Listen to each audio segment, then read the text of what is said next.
In 1968, about 6,000 sheep died near this government facility. They were poisoned by a chemical weapon named VX. The US hasn't been known to actively use VX in combat. In fact, it's begun destroying its stockpile of chemical munitions as part of a UN treaty. But it's just one of many strange and secretive experiments that happened within these walls. Experiments on sheep, mosquitoes, and even civilians.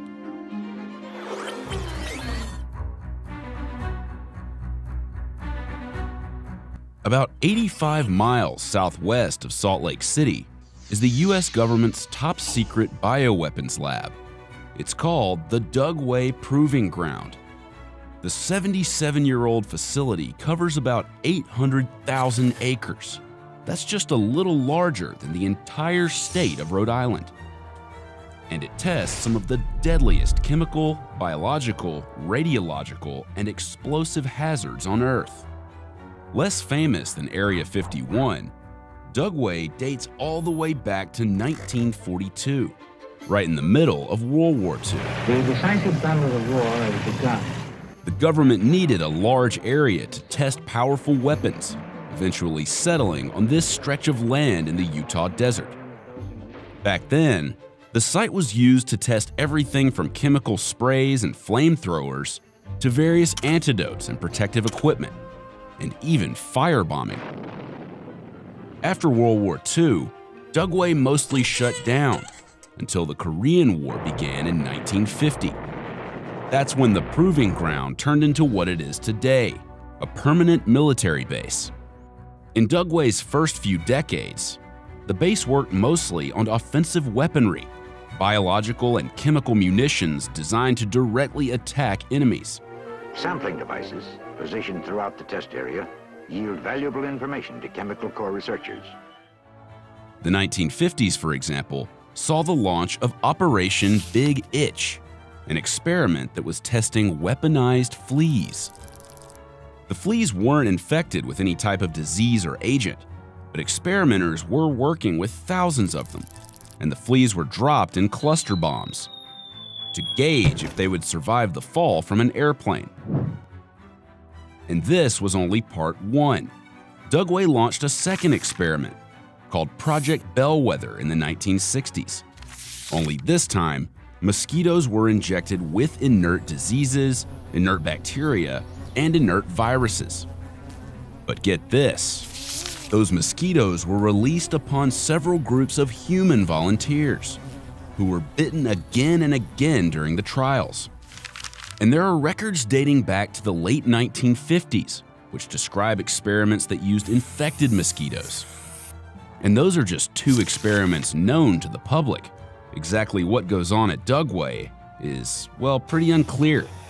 And that's not by accident. The area is intensely guarded. Everything that comes in and out is carefully monitored, guards are on constant patrol and actively armed, and the perimeter is lined with tall barbed wire fencing. There are even signs that authorize deadly force when necessary. Since the 1940s, officials say operations have shifted from offensive to defensive tactics. Case in point, most of the current known work prepares agents to defend against potential biological and chemical attacks. For example, a multitude of training programs are held on site for the armed forces. Here's one in which Army Reserve soldiers are tasked with checking the radiation levels of artillery rounds. And here's another where soldiers were tasked with identifying substances in a simulated chemical lab. Dugway's main operations include the Brock Training Facility, constructed from various shipping containers. It simulates underground environments for military training. There are also various buildings and rooms that serve specific purposes, like the decontamination testing chamber, the wind tunnel testing room, and the material test facility.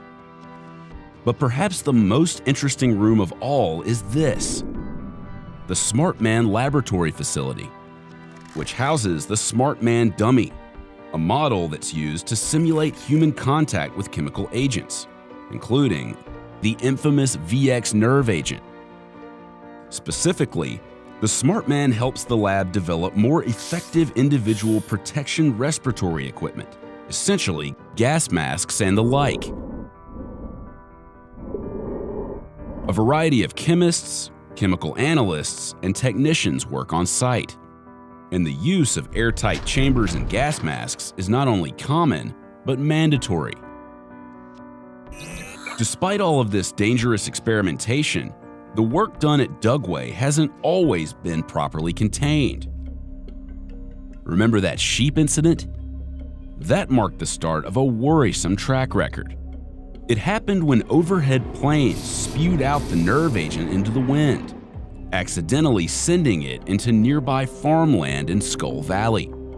Within the next couple of days, farmers found thousands of sheep dead in their fields. The Army compensated the farmers and lent them bulldozers to bury the sheep.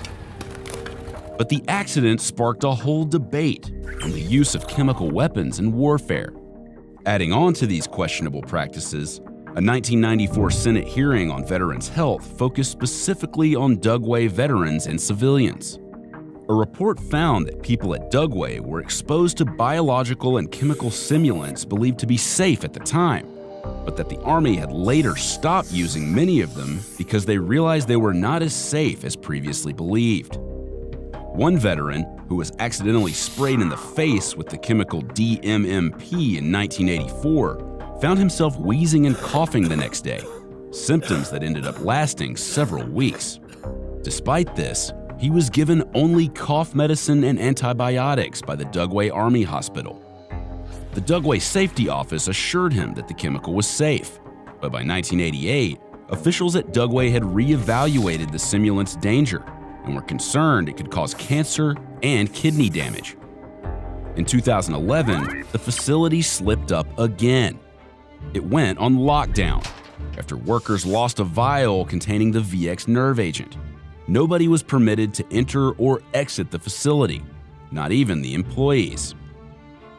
And in 2016, the CDC and the Department of Defense launched a major investigation when a review team found that Dugway had been operating dangerously for several years without the government's knowledge. USA Today reported egregious failures by the facility's leadership and staff. The report singled out the head colonel in command at Dugway, Brigadier General William King. The Army's accountability investigation recognized King as unqualified, lacking the education and training to effectively oversee biosafety procedures crucial to Dugway's operation.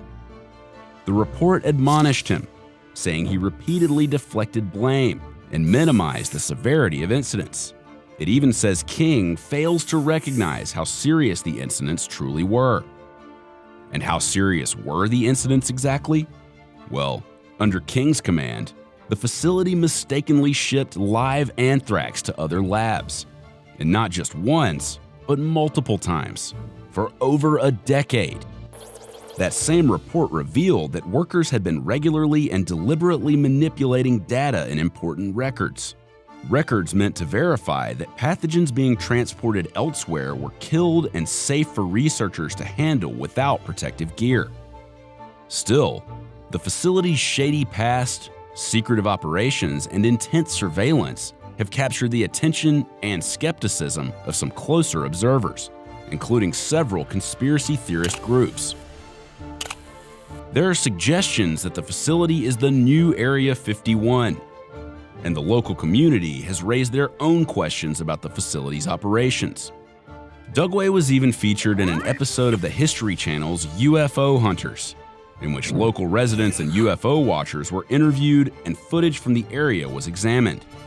It's hard not to wonder when you live in close proximity to such a restricted landscape.